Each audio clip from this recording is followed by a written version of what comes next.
who we're talking to.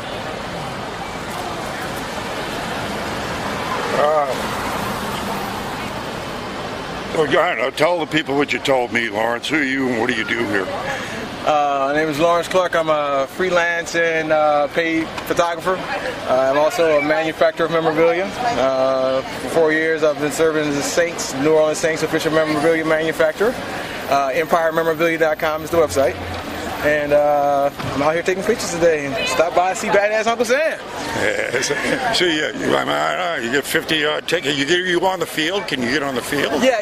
At the Pelicans games, I shoot behind the basket. In the Saints games, I'm in this first lower bowl, and I shoot from there. You have a pretty good dream job here, don't you, man? When it pays a little more, then it becomes a dream. Right now, love this one. Yeah. I love that. Yeah, of course I didn't do that picture. I added those words. Right. That's the point. The picture's 1,000 words, but those words are all you need to hear. I love that.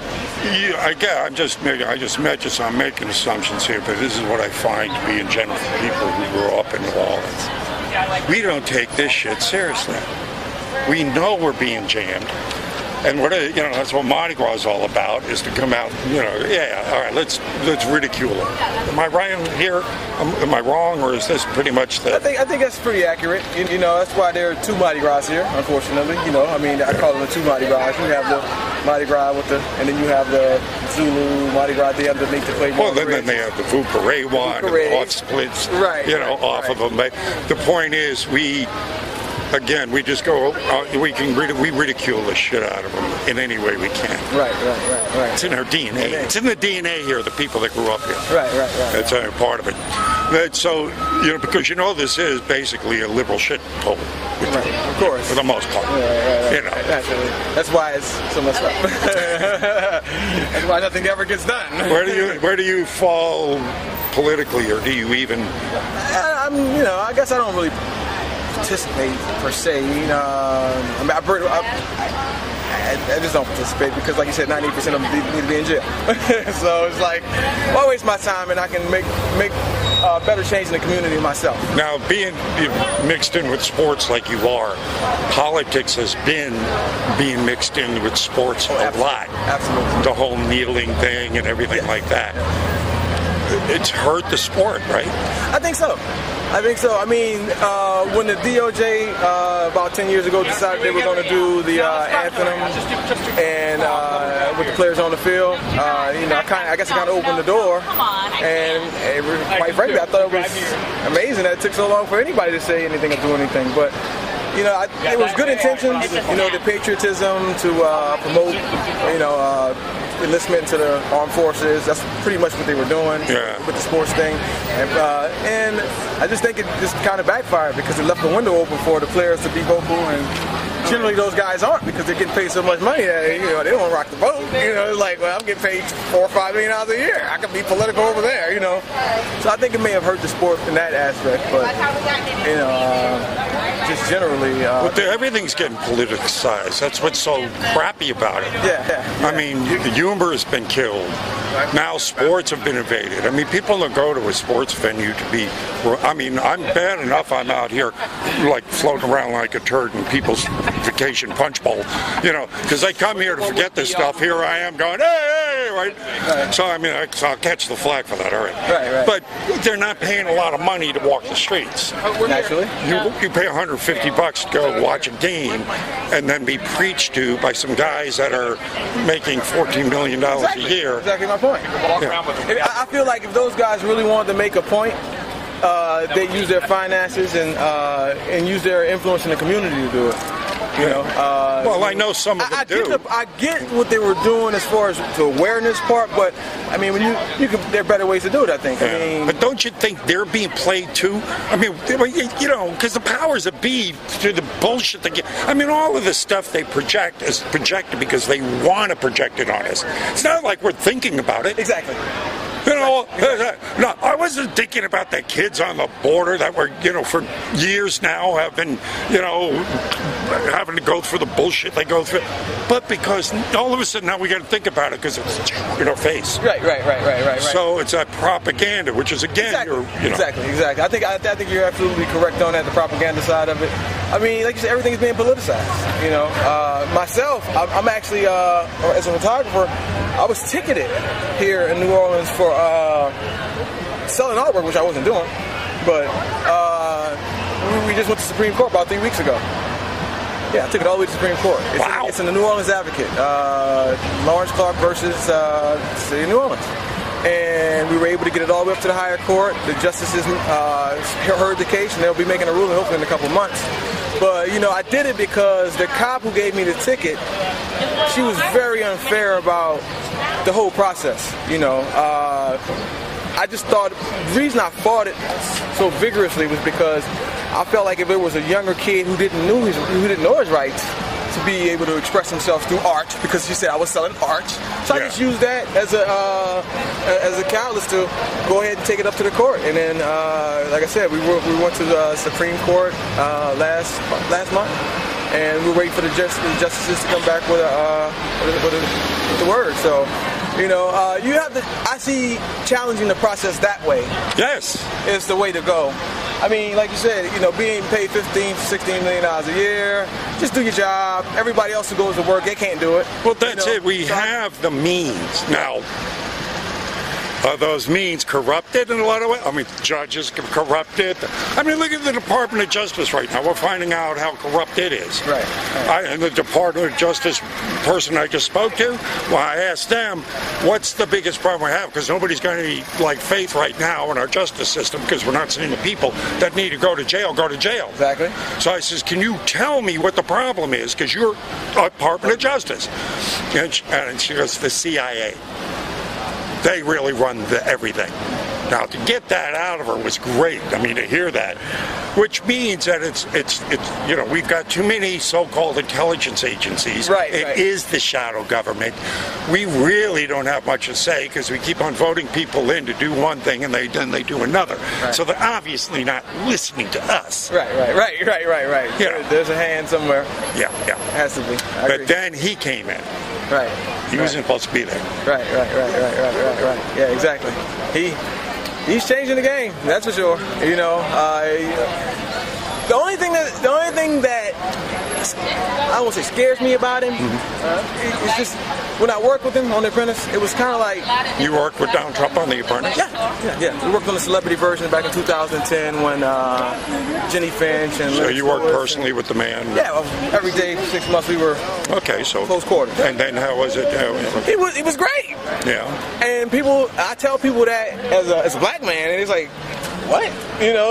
Because the last 2 years what people have been seeing... The propaganda. Right, exactly. So I'm like, well, this isn't the guy that I work with. Exactly. But the changes that he's making, I don't agree with all of them, but of course not. I think he's strengthening the country as a whole. I mean, obviously, if we have too many people who are illegally here, our system is going to collapse. That's a given, So, although some of those people work hard and they're honest, a lot of them, but they didn't go through the process, and by doing that, it kind of, like I said, weakens the system. Well, again, Lawrence, it goes back to just systematic corruption.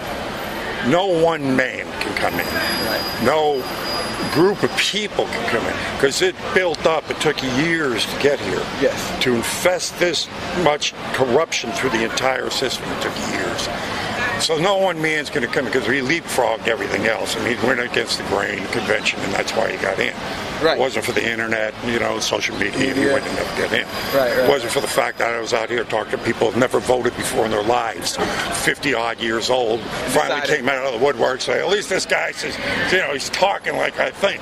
Right. So, that's what got him in. Right. We leapfrogged over all the bullshit. Now they're desperate to find out what went wrong. Right. They can get rid of this guy but again, we can't do it overnight because there is so much corruption. So you take it apart brick by brick like it was put in brick by brick. Right. I agree. You think we're going to get there? What do you see next? Do you think she's going to go to jail? From his comments and the joke about pardon me, I don't think so. Now, on your time with working with him on The Apprentice, give me a story or two about that. Very business-minded. Very sharp. Hires people to do the job correctly, from what I saw, and at least in his business. Yeah. He hired the right people for the right job. Yeah. And he paid them well. Yeah. And that's one of the things as a business person myself that I take away from that experience is that you don't shortcut. Sometimes it may cost you a little more to get to your goal, but in the end, if you undercut it, then you'll never make it. There's a saying I like: quality does not cost, it pays. Okay, that's it. I love that. Yeah. Quality does not cost, it pays. I love that. And that's pretty much what I saw from the experience working with him.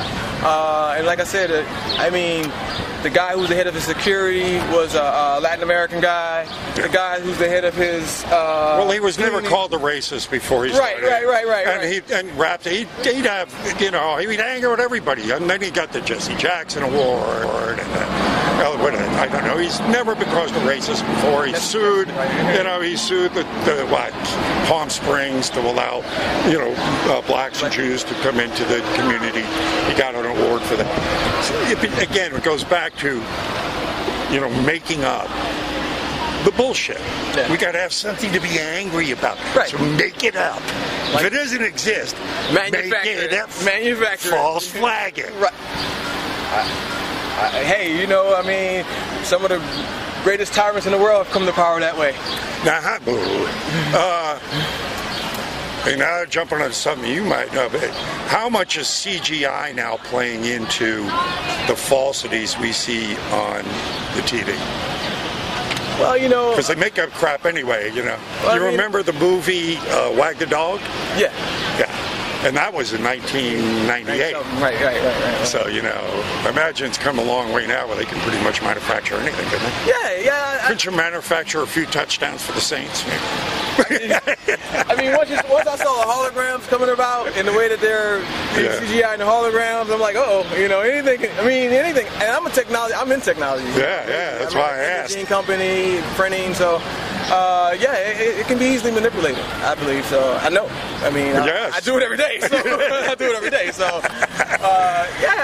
I think it has a great part to do with what's going on. I think the propaganda is, it's a tool of the propaganda as well, to be used to sway people's minds, and I think, it's a slap in the face to our democracy in a way, because, it takes away. Well, right now we have the Southern Poverty Law Center policing Google and the YouTube and the internet. Really? Yes. Okay. I'll check that out. I just watched yesterday a report where they had completely banned a charitable organization. Really? Yeah, just because they named it a hate group, and it no longer exists. Wow. Look up Article 13 that passed just recently the other day. Article 13? In the EU, Article 13, which is going to ban the use of memes. Really? Anything you post has to go through an approval. A filter, right? A filter. Right. So, hate or, right? Wow. And again, all of this is going to be policed by the Southern Poverty Law Center. Well, I guess all of those rights will be eroding quickly if Why can't we just come up with another internet? That's what I want to. Well, can't we just do that? Once something happens, aren't we the kind of people that we fill that void? Right. And what they destroy, well, screw you. We're going to have it. Why don't we just come up with another internet? I agree. Why does some rich, like conservative or right wingers, come up with their own internet? And we got Silicon Valley. It's not the left. Let's come up with a Silicon Valley for the right. Yeah. What's wrong with that? Can we do that? I don't know why. Yeah, I never understood it either. I've seen a lot of the new legislation that they're trying to push through with, I guess controlling the internet, the content, and things like that. I wasn't familiar with what you just spoke on with the Yeah, they kept it real quiet. They didn't want anybody to know about this. Right. Some big game must have been going on when they were doing it. As a matter of fact, it was. Yeah, but InfoWars reported on it. Okay. You know, and they made a big stink about it. Yeah, I watch Alex from time to time. Yeah. I've been on the show a few times. Oh, have you? Yeah, okay. they feature my videos. Okay, you know, it's nice. It's nice. Yeah, a couple guys I know, More Technique. You know, he's been on there. Somebody I've kind of come across a couple times. I got a buddy of mine, Killer Mike. He kind of fits he's in between right now, I guess, you know. But I like Alex in this content. I like the idea of everything not being censored. You know, I like the idea of us keeping our open media. I love that. You know, and it was part of the reason I went to Supreme Court. You know, because it's like, hey, you know, if I can't express myself through art, then what next? You know, I mean, am I not going to be able to wear a certain color, or am I not going to be able to? Lawrence, let me give you a hint. All right, wear an Uncle Sam outfit. The last thing they want to do is be seen arresting a guy. That's a good one. Yeah? I bet you got the experience to know. I can definitely believe that. I've actually had some run-ins with some police. Like, you know, we're not as friendly as a lot of them are. Most of them are very cool. Most of them are cool. Most are very cool. Yeah. They're the ones that I might have a problem with. Look, man, this is, you know, I really need the publicity. Go ahead. Right. The camera. I totally agree because, you know, the way things are now, most of the cops are good, and I applaud the cops in this city because they're underpaid, and what they're dealing with here in New Orleans. Oh my God, the murder capital, the highest crime, you know, one of the highest crime rates, violent crimes. I mean, they have their hands full. So, you know, generally I'm nice to them. Even though the officer gave me the ticket, I was very nice to her. I said, oh, you know, very kind. And then I'm always nice to a guy that's armed. And she was like, she turned into this monster on me. And that's what I was like, okay, I'm not going to say anything else to her. Just give me the ticket, and I'll see you in court. Of course she never showed up. It reminds me of Chris Rock's little skit, How Not to Get the Shit Beat Out of You by the Police. Right. That's a good one. That is a good one. I mean, always be kind and courteous. I mean, like I said, I admire them. I have friends of mine who are on multiple police forces here in New Orleans, up in Atlanta, and across the nation also. So I admire those guys for what they do. Because I mean, when we need help, we call them a lot of times. You know, not all the time, but it's the good, the bad, and the ugly. But you know, you don't go into that job normally, you know, thinking, well, I'm going to go and start bullying people. You go in to want to help. It's like, you know, it's a civil service kind of a thing. You really want to help people. You want to see if you can do some good. You know. And I respect that's what I respect most about those guys. Yeah, that's fine. Civil service. You know, I mean, my family's been in civil service in this community for 60 years. There you go. So, you know, members of my family were leaders in the civil rights movement here in New Orleans back in the 50s. There you go. So I guess I'm a little different in the way that my political views are, because I'm getting to see behind the scenes what's happening a lot of times, and also what's happening in front of everybody every day. And then you put them together and you're like, well, I don't know. You know, everything's not gelling all the way.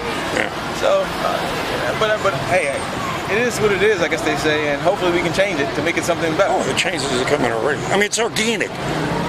It's organic. I can see things organic because, I mean, just with the technology alone, it's like it's seeping into our life in a way that's changing our life. So with that comes, like with the internet, new forms of expression, you know.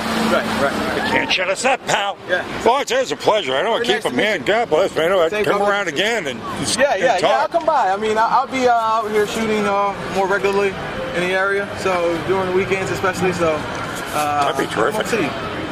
All right, brother, man. Badass Uncle Sam. Take care.